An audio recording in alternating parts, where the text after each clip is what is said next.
ब्रह्मलीन महंत doctor Ramji Das ji महाराज के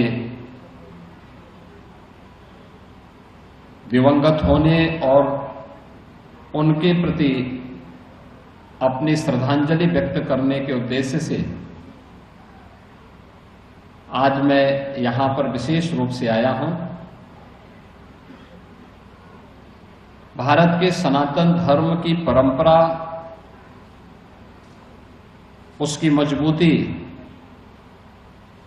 उसे सशक्त करने और सनातन धर्म के उन मूल्यों और आदर्शों के लिए पूज्य महंत जी का पूरा जीवन समर्पित था। अपनी सज्जनता, अपनी सात्विकता और सदासहिता के कारण वह अत्यंत लोकप्रिय थे। गोरक्षपीठ से उनका संपर्क और संवाद 5 दशक से अधिक समय से था। इस क्षेत्र के प्रमुख समाजसेवी श्री ईश्वर मिश्रा जी के साथ उनका अक्सर वहां पर आना जाना रहता था और मेरा भी सौभाग्य है कि मुझे आज से 12 वर्ष पहले इस सिद्ध पीठ पर आने का सौभाग्य प्राप्त हुआ था और उस समय उनका सानिध्य भी इस पीठ पर प्राप्त हुआ था। आज वे भौतिक रूप से हमारे बीच में नहीं है,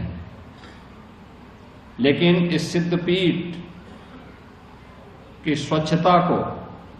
सुव्यवस्था को, यहां पर भारत की वैदिक परंपरा को पुनर्स्थापित करने के लिए उनके द्वारा किए गए योगदान की स्मृति हम सबके सामने है, हम सबके साथ में है। और वह आध्यात्मिक वातावरण यहां पर उस रूप में हम सबको अंतःकरण से महसूस होता है। मैं इस अवसर पर उनकी स्मृतियों को नमन करता हूं, उन्हें विनम्र श्रद्धांजलि अर्पित करता हूं। उनके प्रतिनिधि के रूप में उन्होंने अपने उत्तराधिकारी के रूप में इस सिद्ध पीठ पे श्री महंत शीश दास जी महाराज को यहां पर नियुक्त करके इस क्षेत्र की उस आध्यात्मिक विरासत को आगे बढ़ाने की एक महती जिम्मेदारी दी है। अपने गुरु परंपरा को आगे बढ़ाने की जिम्मेदारी शीश दास जी महाराज के पास तो है ही,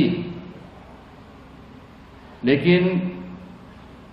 मदरिया पीठ से जुड़े हुए, सनातन धर्म से जुड़े हुए, भारत की वैदिक धर्म की परंपरा के प्रति निष्ठा का भाव रखने वाले और भारत और भारतीयता के प्रति अनुराग का भाव रखने वाले हर व्यक्ति की जिम्मेदारी बनती है कि वह यहां पर श्री शीश दास जी महाराज का समर्थन करें, उनका सहयोग करें, उन्हें हर प्रकार का संबल दें, क्योंकि सनातन धर्म की परंपरा तो परस्पर सहयोग से होती है और एक दूसरे के समन्वय और संवाद से, सहयोग से धार्मिक परंपराओं का संवर्धन होता है और फिर उससे लोक कल्याण का भाव अपने आप ही प्रस्फुटित होते हुए दिखाई देता है।